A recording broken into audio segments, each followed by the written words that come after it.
अब मैं इस बारे में बात करना चाहता हूँ। 98 दिन पहले जैसा कि आप जानते हैं मुझे अस्पताल ले जाया गया था, मैं साँस नहीं ले पा रहा था।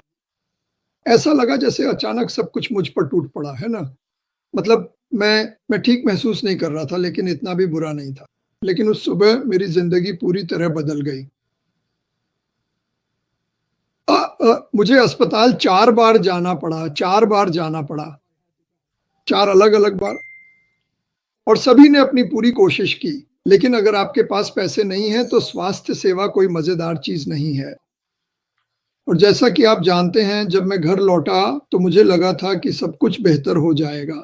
मेरी सेहत तो सुधर गई लेकिन मेरी ज़िंदगी अब भी उलटी-पुलटी ही रही। लेकिन अस्पताल और पुनर्वास केंद्र में रहने के दौरान मेरे पास सैकड़ों घंटे या कहें कई घंटे थे ये सोचने के लिए कि असल में क्या मायने रखता है और मैंने भगवान की ओर रुख किया। अब मैं हमेशा से भगवान और प्रार्थना में विश्वास करता था, ये सब मुझे अपनी माँ से मिला था। लेकिन मैं थोड़ा दूर हो गया था, पूरा दूर नहीं हुआ। मुझे लगता है हर कोई सोचता है, यह है सीधा और सही रास्ता। अगर मैं थोड़ा ऊपर चला भी जाऊं और जब तक मेरा हाथ उस अच्छे रास्ते पर है, मैं हमेशा वापस कूदकर उस रास्ते पर आ सकता हूं।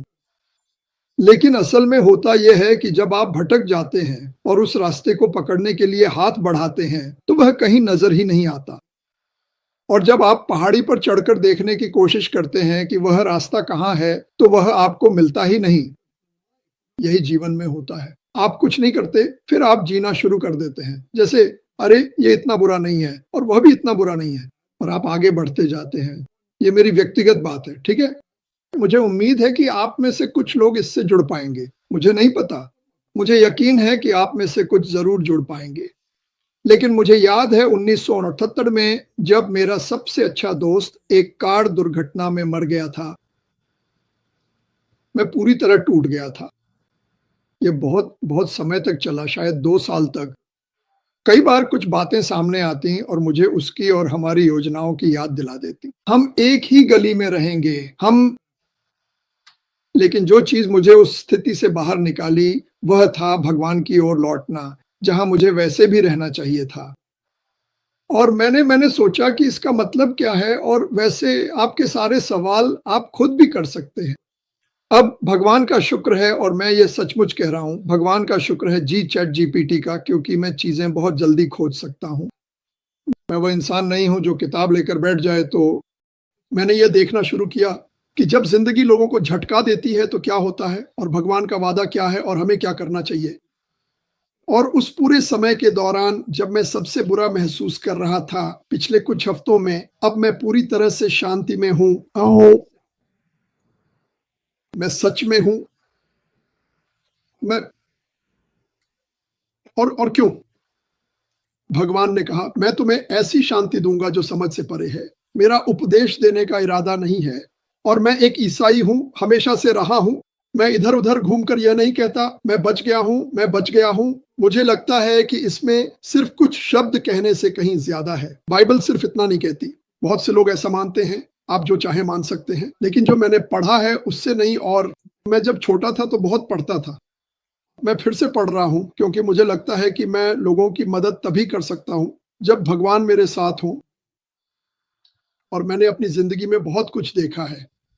मुझे कभी भी शुरुआत में ही भटकना नहीं चाहिए था। तो मैंने अपने विचारों को और बाइबल में जहाँ-जहाँ यह लिखा है, उन सब चीज़ों को इकट्ठा किया और एक छोटी-सी कहानी या क्लिप बनाने की कोशिश की। इसमें मुझे बहुत समय लगा। हाँ, चैट जीपीटी अच्छा है लेकिन आप चाहते हैं कि वह वही कहे जो आप चाहते हैं। तो आप शब्द बदलते हैं, आप कहने का तरीका बदलते हैं। खैर और मैंने ये अपने लिए किया सच में थेरेपी के तौर पर। लेकिन जब मैंने ये किया तो मैंने सोचा, जानते हो क्या? वहाँ बहुत सारे लोग हैं। चाहे मैं सोचूँ कि मेरी हालत कितनी भी बुरी है। हाँ, बुरी चीज़ें होती हैं। मेरी सेहत लेकिन मैं ठीक हो रहा हूँ, मुझे बेहतर महसूस हो रहा है। आज यहाँ हमारे घर में चर्च था। मेरे पोते-पोतियाँ यहाँ थे। हमने मुझे बस अच्छा लग रहा है। बहुत सारे लोग हैं जो मुझे मैसेंजर पर संपर्क करते हैं, सैकड़ों की संख्या में। मैं बहुत सारी टिप्पणियाँ देखता हूँ। मैं नहीं चाहता कि आप लोगों को कोई परेशानी हो। मैं ऐसा नहीं हूँ, मैं सच में नहीं चाहता। मुझे पता है कि इस समय मार्टी डिगर्मो कंपनी में सबसे लोकप्रिय व्यक्ति नहीं है, लेकिन मैं इसकी सराहना करता हूँ। और अगर आप मुझसे बात करते हैं तो मैं ऐसा नहीं करता कि अरे मैंने कल रात इस व्यक्ति से बात की थी। मैं नहीं चाहता कि आप इसमें शामिल हों, लेकिन अच्छा लगता है और मुझे अच्छा महसूस होता है कि इतने सारे लोग मेरा समर्थन करते हैं और इतने सारे लोग हर दिन वहां होते हैं, पहले से कहीं ज्यादा। और जितना अधिक मैं भगवान की ओर मुड़ता हूं और भगवान का वचन पढ़ता हूं, उतना ही अच्छा महसूस करता हूं। तो यह सब एक योजना थी, मेरे घर में ही था। जेफरी ने मुझे एक संदेश भेजा था। उनका पूरा नाम जेफरी मॉरलॉक है। उन्होंने वास्तव में एक बहुत ही खास गाना बनाया था, जो विशेष रूप से रॉबिन नोबल के लिए, मेरे लिए और ऐश मुफारा के लिए समर्पित था। यह गाना हम तीनों के लिए एक विशेष रचना थी, जिसे जेफरी ने अपनी कलात्मक प्रतिभा से तैयार किया था। बहुत सुंदर गाना, वास्तव में बहुत सुंदर संदेश। गाने का नाम है बिल्ट विद लव। मैं अब ये इसके ठीक बाद आएगा। मैं इस सारी उलझन के बारे में एक बात और कहना चाहता हूं, और बस यही आखिरी बात होगी। काश मैं 5 या 6 हफ्ते पीछे जा सकता। मिस्टर मुफारा मुझसे मिलने रिहैब में आए थे, मेरे माथे पर किस किया और कहा, मैं तुमसे प्यार करता हूं। और इसका मेरे लिए बहुत मतलब था। वाकई इसका बहुत मतलब था। पिछले 6 सालों में हमने सैकड़ों और सैकड़ों बार फोन पर बात की। यह वह बन गया जिसे मैं अटूट दोस्ती समझता था। पिछले कुछ हफ्तों में मेरी व्यक्तिगत समझ और अवलोकन के अनुसार वह काफी नाराज हो गए थे, और यह बात स्पष्ट रूप से दिखाई दे रही थी। अब कोई भी, जिनको तथाकथित लीडर्स कहा जाता है, मुझसे या रॉबिन से बात नहीं कर रहा है। 15 साल की दोस्ती खो गई। और मैं बस यही कहता हूं, अगर मैंने किसी को ठेस पहुंचाई हो तो मुझे माफ कर दें। अगर आपने मुझे बिलों में मदद के लिए पैसे दिए तो धन्यवाद। मेरे पास उसका रिकॉर्ड है और मैं आपको पैसे लौटा दूंगा। जो भी मेरी मदद की है, ये उन सबसे पहली चीजों में से एक होगी जो मैं करूंगा। अगर मुझे पता होता कि बीमार पड़ने और लोगों के पैसे भेजने से यह सब होगा, तो मैं कभी भी पैसे स्वीकार नहीं करता। अक्सर जब मैंने सुना कि लोग मदद करना चाहते हैं, तो मैं बहुत साफ दिमाग में नहीं था।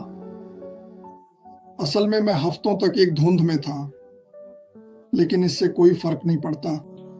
जाहिर है मुझ पर विश्वास नहीं किया गया, लेकिन मैं बस इतना कहना चाहता हूं कि अगर मैं समय को 30 दिन 35 दिन पीछे ले जा सकता तो यकीन मानिए मैं जरूर करता, लेकिन मैं ऐसा नहीं कर सकता। और मैं बस जेफरी का धन्यवाद करना चाहता हूं कि उन्होंने ये किया। ये मेरे लिए बहुत मायने रखता था। मेरी पूरी जिंदगी अपने परिवार के अलावा यही कंपनी और मिस्टर मगारा थे। मैं निगरानी रखने वाला था। अब मैं और निगरानी रखने वाला नहीं हूं। मुझे लगता है कि अब मैं बस बाहर बंधा हुआ कुत्ता हूं। यह थोड़ा दुखद है कि बात यहां तक आ गई। खैर, मैं चाहता हूं कि आप वीडियो देखें।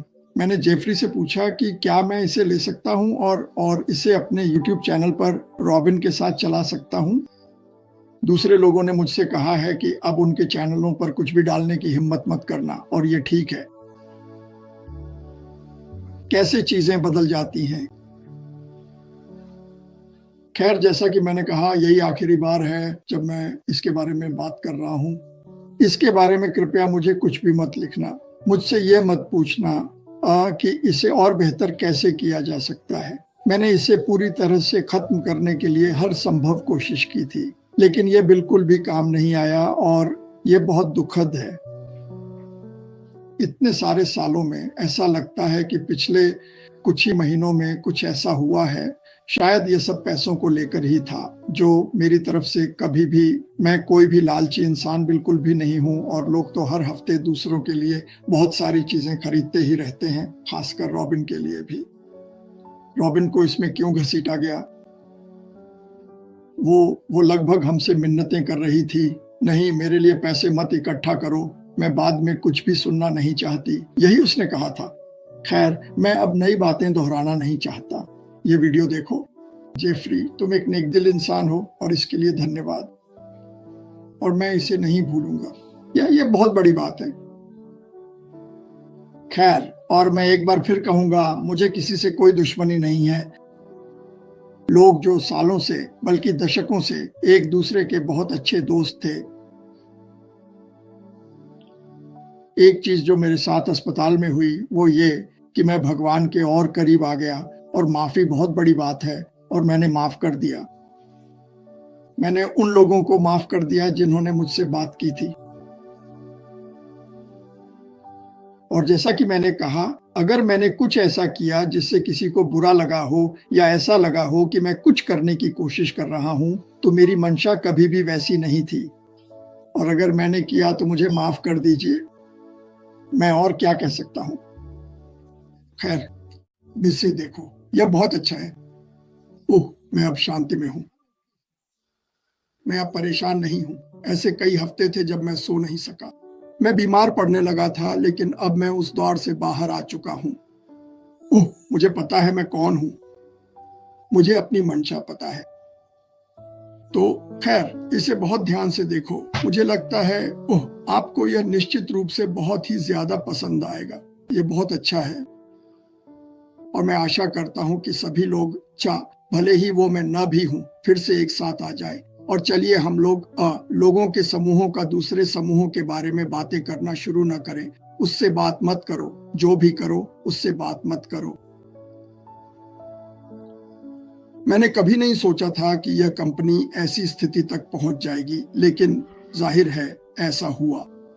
और मैंने कभी नहीं सोचा था कि मैं इसमें शामिल हो जाऊंगा। मैंने सोचा था कि मैं वहां रहकर इसे शांत करने की कोशिश करूंगा।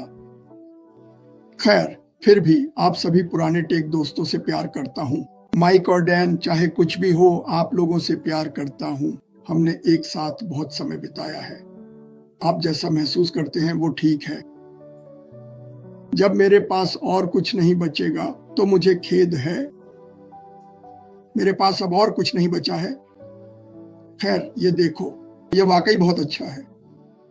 और सभी को हैप्पी संडे। मेरी आवाज ऐसी इसलिए लग रही है क्योंकि जो दवा मैं लेता हूं वो मेरे शरीर से सारा पानी खींच लेती है। खैर, भगवान सबको आशीर्वाद दें। ओह, नमस्ते और सभी को ढेरों आशीर्वाद। आज मैं कुछ अलग आजमाना चाहता था, जैसे कि एक जोखिम लेना। नया नहीं है, लेकिन निश्चित रूप से जानबूझकर किया गया है। हाँ, जानबूझकर। यह संदेश और इसके बाद जो मूल गीत है वह प्यार से, हाँ, रॉबिन, मार्टी और ऐश के लिए समर्पित है। यह एक तरह से आत्मचिंतन का आह्वान है, अगर आप चाहें तो, यहाँ तक कि एक शांतिपूर्ण क्रिया का भी आह्वान है। सालों से, आप जानते हैं, हम मानवता को ऊपर उठाने की बात करते आए हैं, और एक अद्भुत आत्मा ऐश मुफारा के कारण हमने उनके दृष्टिकोण के माध्यम से और जो हमने बनाया उसके जरिए बहुत से लोगों के दिल और दिमाग को ऊपर उठाया है। यह एक ऐसी दृष्टि थी जो जमीन से शुरू होकर बनाई गई थी। हमें सह संस्थापकों को याद रखना चाहिए, है ना? और हम शिखर तक पहुंच गए। मेरा मतलब है बुर्ज खलीफा की चोटी तक। ऐश, आपने यह संभव किया, और यह एक ऐसी विरासत है जो उन सभी के दिलों में गूंजती है जिन्हें कभी भी ऑन पैसिव ने छुआ है। अब कहीं ना कहीं रास्ते में शायद हम कुछ भूल गए। मुझे नहीं पता, शायद हम ये भूल गए कि हम वास्तव में कौन हैं और हम वास्तव में किसके लिए खड़े हैं। अरे, जिंदगी ऐसी ही है ना? ये हमें ऐसे पल देती है जो हमें पूरी तरह से तोड़ देते हैं, है ना? वे कड़वे सच सामने लाते हैं, जैसे कि विभाजन, विश्वासघात और वहां चुप्पी जहां कभी एकता थी। हम अतीत को फिर से नहीं लिख सकते, लेकिन हम हमेशा यह चुन सकते हैं कि हम उसका जवाब कैसे दें। यही वह बात है जिसके बारे में मैंने पहले बिल्ड विद लव गाने का जिक्र किया था। ये गाना दर्द से भागने के लिए नहीं है, ये उससे आगे एक पुल है। हर पंक्ति में उपचार है, लेकिन ये कोई जादुई इलाज नहीं है। यह एक तरह से एक दिशा सूचक है जो हमें फिर से हमारी असली पहचान और अनुग्रह की ओर लौटने का रास्ता दिखाता है। हमारी पहचान हमारे द्वारा झेली गई तकलीफ से नहीं बनती, बल्कि उस अनुभव के साथ हम क्या करते हैं उससे बनती है कि हम उससे ऊपर कैसे उठते हैं। प्यार सिर्फ वह नहीं है जो हम महसूस करते हैं, यह वह है जिसे हम बनाने का संकल्प लेते हैं। यही वह चीज है जिसके लिए ऑन पैसिव खड़ा था और आज भी खड़ा है। यही वह चीज है जो ऑन पैसिवियंस अपने साथ लेकर आते हैं। प्यार वह पुल है जो हम तब पेश करते हैं जब भरोसा डगमगा जाता है। यह वह हाथ है जिसे हम तब बढ़ाते हैं जब माफी दूर लगती है। यह वह रोशनी है जिसकी ओर हम तब बढ़ते हैं जब रास्ता अंधेरा हो जाता है ना? यही एक दूसरे और मानवता को ऊपर उठाना हमारी पहचान की धड़कन है, आपकी पहचान की धड़कन है। ऐश, मैंने व्यक्तिगत रूप से आपसे बड़ा कोई नेता नहीं देखा, कम से कम मेरी जानकारी में तो नहीं। और मैं यह दिखावा नहीं करूंगा कि मैं उन बोझों को जानता हूं जो आप उठाते हैं, लेकिन मैंने वह ताकत, उदारता और शांत क्षमा देखी है जो लगातार आपके रास्ते की पहचान रही है। मुझे विश्वास है कि आपके पास वह दिल और स्पष्टता है जो हमें फिर से सबसे महत्वपूर्ण चीजों की ओर मार्गदर्शन करने में मदद कर सकती है। रॉबिन, मार्टी, दोस्तों, आप लोग भी आग में खड़े रहे हैं। नेतृत्व ने आपसे बहुत कुछ मांगा और आपने उसका जवाब दिया। इसका असर आप पर कम नहीं पड़ा, ठीक है, आपके शरीर पर, आपकी आर्थिक स्थिति पर, आपके मनोबल पर। मैं ये देखता हूं, हम सब ये देखते हैं और हम इसका सम्मान करते हैं, ठीक है? तो यह पल, ये संदेश और ये गीत आप तीनों के लिए और हम सब के लिए जो दुनिया भर में हैं, एक भेंट है। यह आगे बढ़ने का एक मौका है, कड़वाहट के साथ नहीं,